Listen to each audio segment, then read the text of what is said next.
भैया, आज हम चर्चा कर रहे हैं इस जीव के मनोदशा की। तो एक व्यक्ति था महाराज, और श्रीमद् भगवत गीता की पुस्तक को हाथ में लेके बैठा, वो रो रहा था।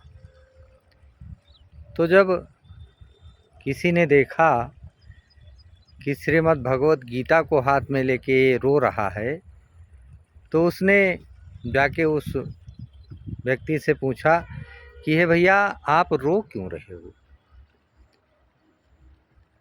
तो उसने उत्तर में जो कहा कि वैसे तो इस पुस्तक से हमें कुछ लेना देना नहीं है, अर्थात इसके अंदर जो कुछ है उससे हमें कोई लेना देना नहीं है, लेकिन इसके ऊपर जो चित्र बना है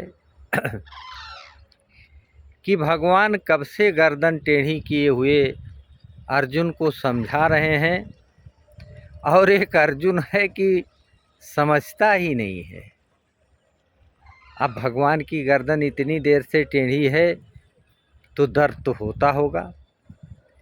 तो इसी भाव को उसने अपने अंदर धारण करके रोना शुरू किया था। तो उस महाशय से जब उसने बतलाया कि यही कारण है मेरे रोने का, तो वो भी सोचने लगे कि जब चित्र में देख के इसके भाव ऐसे हैं, तो वास्तविकता में भगवान के प्रति भाव कैसे होंगे।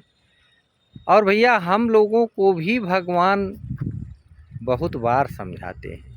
जैसे हमारे बाल सफ़ेद हुए तो हमने क्या किया महाराज, डाई लगाना शुरू कर दिया। नेत्र कमज़ोर हुए तो चश्मा लगाना शुरू कर दिया। दांत कमज़ोर हुए तो बनावटी दांत लगाना शुरू कर दिया।